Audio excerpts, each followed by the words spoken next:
Hello and welcome to PrepEve. And today we have with us Sridevi. I am going to ask her to introduce herself. Over to you. Hi, I'm Sridevi Jaraman, and I'm an accountant by profession. I'm working in Canada for a year now, and it's been like 1 year since I moved here. So that's a very quick introduction about me. Wonderful. And how was your experience with CELPIP and how much did you score? Okay, my scores are average 10, and I got 10 in reading, 10 in listening, 9 in writing, and 9 in speaking. Okay. Um, Yeah, so I'm very glad I found Prep Eve. I came to know about you guys on social media, especially YouTube, and then I thought I would, take a try because I landed as a new immigrant and I really wanted to have a good score. Previously, I attempted IELTS, but I couldn't get the desired score, so I thought, let's give it a good shot with a good professional trainer. So I decided to opt you guys, and here I am with good marks. Congratulations, and that's a Thank great you. score. So I'll repeat, it's 10 each in listening and reading, and 9 Yes. each in speaking and writing. So that's a Yes. wonderful score. And since you mentioned about IELTS, I'm wondering how much did you score in that? And if you could just tell the audience your experience or, what was better, how was it better, and why was it better? Okay. So in IELTS, I never had problem with speaking. I got 7.5 in speaking. In listening, I got 7. In reading, I got 7 again. And then writing, I got 6.5. Oh, I've attempted twice. Both the times, my writing scores were 6.5. So I was not able to, understand where I'm lacking. So that was the biggest problem for me in IELTS. So again, after landing here, I decided to write IELTS, but suddenly I got to know more about CELPIP because in India, many will say CELPIP is like more Canadian accent and all, but I feel CELPIP is much better than IELTS because one is like completely computer based, so people who are shy talking to a right. person and speaking might feel comfortable because here you talk to a computer. And then the second one, even with reading and listening, I feel CELPIP is much easier and better than IELTS. I always found that IELTS, the last part was tough for me, both in reading and listening, but here it was like it was very easy. It was like a cherry on the cake. Yeah. Okay, so it seems like you were really happy with the fact that it was computer delivered and majorly Yes. because you didn't have to interact with a person. So again, Yes. audience, I just want to let you know it really depends upon your comfort level. So some Yes. people Yes. really enjoy talking to another person and are comfortable Yeah. with conversational kind of a Yeah. speaking Yeah. test. So in that case, you can definitely opt for IELTS. However, if you're fine with talking to a screen, then of course Yeah. this is the other option that you have, because some Yes. I know certain students are also hesitant in talking to a screen. It feels very, superficial, and you're not really seeing the expressions of the other person. It's like you're talking to a wall. So it really Yeah. depends upon who you are as a person and what your comfort level is. And I am glad that you got to know about CELPIP and you liked it Yeah. to the level that you got your desired score. So wonderful. Yes. And Yes.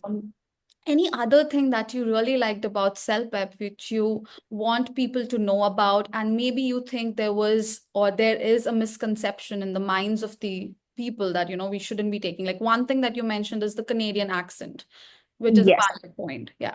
Anything else? Yes. Yes.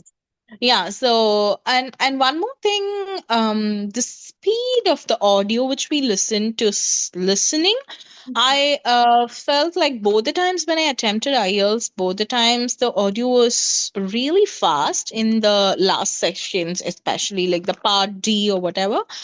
But in CELPIP, it is faster. Like compared to the part one, when we moved to the last part, Mhm. it was faster, but there is a pace in it where we could listen to it, understand, and then answer.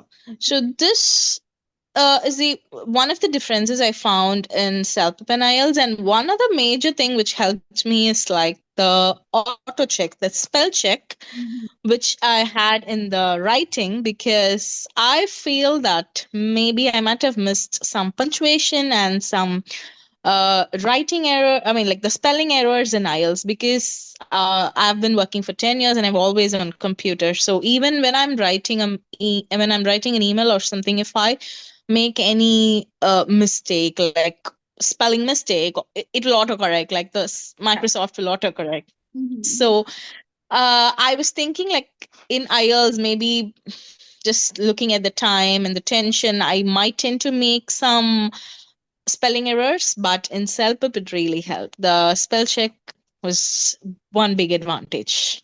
Perfect. Sounds good. And to everyone, I want to clarify spell check is definitely there. However, it just checks the spelling and not the content. And the Yes. that the meaning, Yes. even if you're writing the correct spelling, okay, how do I explain this? For example, it's THERE and you have written THEIR. It might Mm. change it depending upon, what the error looks like your spelling Yeah. mistake, but then it would not change the word to fit the Yeah. sentence. So you'll have to be mindful Yes. about it. If Yes. you are writing a word in a sentence, it would spell check, but not in accordance with the context. Yes. Yes. Absolutely. So that Yeah. is Yeah. something to be aware of. Don't blindly rely on spell check. Sometimes it could also backfire in case of Yeah, this. yeah, of course. With the context, we have to be very sure about it, but spell check really matters. Yeah. For example, one thing which always when I write an email, it shows an error like convenience, the spelling of convenience. Sometimes in a hurry, I miss to put that I or E, but if there is a spell check, it would be really effective. Definitely. So that was another thing which is not there in IELTS, so it helped you out. Now I Yeah. would ask you, how did you prepare for each and every module? If you could pick Okay. one module at a time and tell us probably how much time you spent, how many practice tests you took, and what was the time span like? Because that is something a lot of students are curious about. Yeah, yeah. So I dedicated about 4 complete weeks for preparing for my exams. So I make sure like I take up one practice question in each module.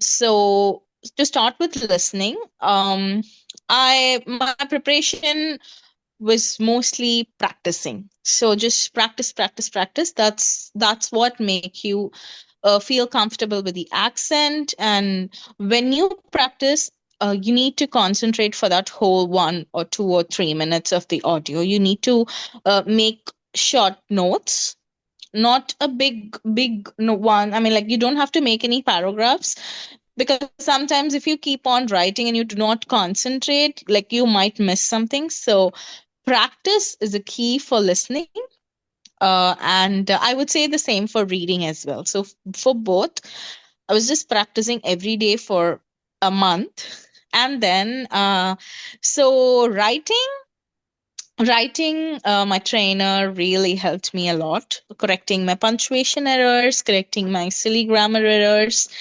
and using the correct words in few contexts, because I was just overusing words in few for the part 2 in few contexts. So she suggested that overusing of words are really not required, because I was in a misconception in IELTS that I always need to use fancy words, fancy vocabulary.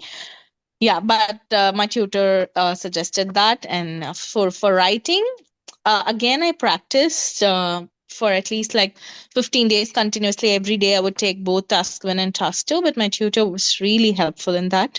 And for speaking also, again, my tutor helped me a lot with giving me the tips to present, and like how to present part 1 and how to present part 2. There is a certain method in which you have to answer like each sessions, which I was really not sure.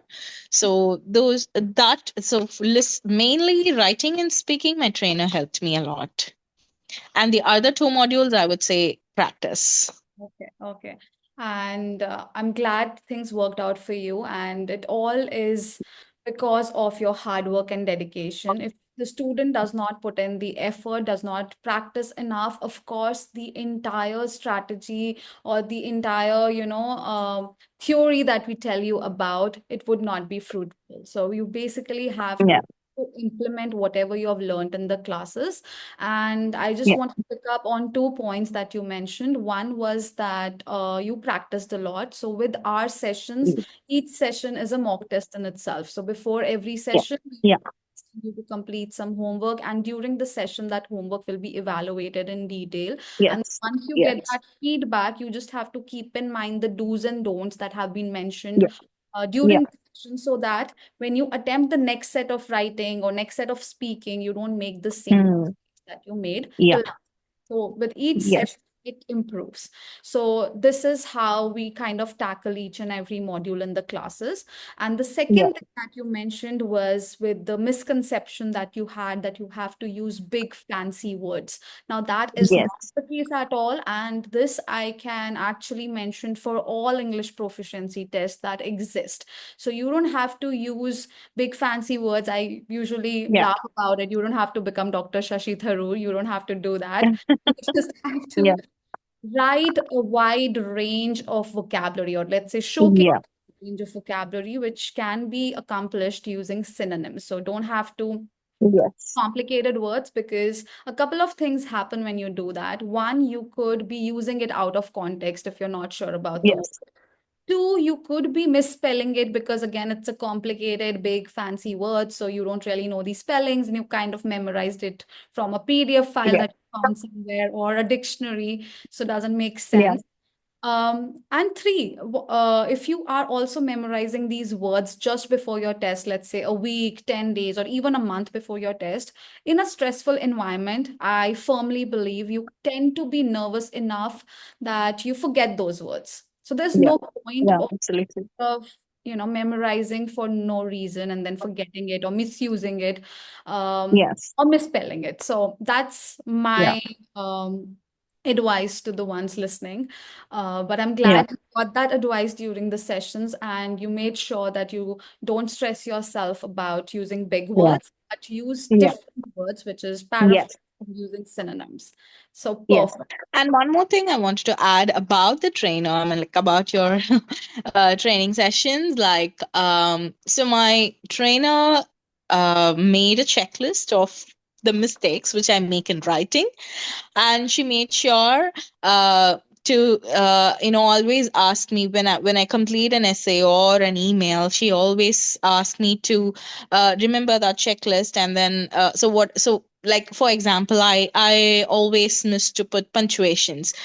So one of the points in the checklist is like to check if I have put all the punctuations in the right place. So those kind of little tips, and even in writing, because each part of the writing is about giving advice, or something is giving your opinion, or something is describing a picture. So each one needs it's a little tip and trick. So I think I'm very thankful and grateful for you guys for finding you. Yeah. Thank you so much. It means a lot. And I'm glad things worked out in your favor and you enjoyed the classes. Of course, Yes, of course. try to offer personalized feedback to the students. And that's the purpose of one-to-one classes, right? So that we can Yes, yes, curate or yes, modify the course according to the demands of the student that we have. exactly. It Yes, starts from the flexibility with the timings. You can take the class at any time, any day. true. And also, the course or the total number of sessions are divided into listening, reading, writing, speaking. Again, Yeah. in accordance with where you stand in each of those modules and what is the level that you want to achieve. So we Yes, try to kind of yes, make it as wholesome as possible. And I'm so happy that you would find time and join in for this interview. It means a lot to me. And before we close this meeting, I would just like to ask you if you want to share or, give a piece of advice to all the viewers on our YouTube channel who would be like preparing for perhaps IELTS or CELPIP or are still kind of thinking which one they should be taking. So any advice now that you've accomplished your goal? Okay, not like an advice, but one thing is like keep practicing. Definitely that matters. Even if you score lesser during practice sessions, don't get upset or don't be frustrated. You will get better as much test you take. And one thing is, even I have done self study, but I would recommend a personal tutor because sometimes we might not know what mistakes we are making. So if we have a trained tutors, they would be able to pinpoint our mistake and give the suggestions. So that I think that really helped me for my writing and speaking. Sounds good. And that is a really good advice. And I would like to take another minute to kind of share this incident, or not even incident. This is a trend that I've seen in a lot of aspirants Mhm. would not take classes and would go about taking the test back to back, be it for IELTS or CELPIP, and invest Yeah, 300, $400 or maybe some 17,000 INR or something. And yeah, instead of investing time in a good coaching or good classes which would actually help them out. So if you are listening to me right now, I would recommend that you take classes from anywhere, wherever you feel comfortable. Take classes, get the feedback, and then take the test yeah. for once and for all. You don't have to take the test again. It should be your last thing and last attempt. I would say first and last attempt. And that is only possible if you invest time in preparing instead of investing time in retaking the test and spending hefty amounts of money. So, money, energy, and also time. I mean, again, if you don't get the desired scores, I've seen so many students get demoralized, and you were one of them. I remember Exactly. once we had the first phone call, you were like, I've already taken it twice. I don't know if I would be able to. Yeah, that's the reason I didn't want to take IELTS again. Yeah. And I remember, I mean, to everyone listening again, she switched from IELTS to CELPIP. So I guess the first five, Yes. 7 sessions of the 22 sessions that we offer that were dedicated to IELTS. And then she had a conversation with me or maybe with the trainer and then decided to switch to CELPIP. So Yes. again, all possibilities work if you're mindful enough and if you decide that what you're doing it wholeheartedly. And again, it all depends upon the hard work of the student. We are just here to guide and give you that direction. And I'm glad. Thank you so much. I'm very glad. Yes, thank you so much.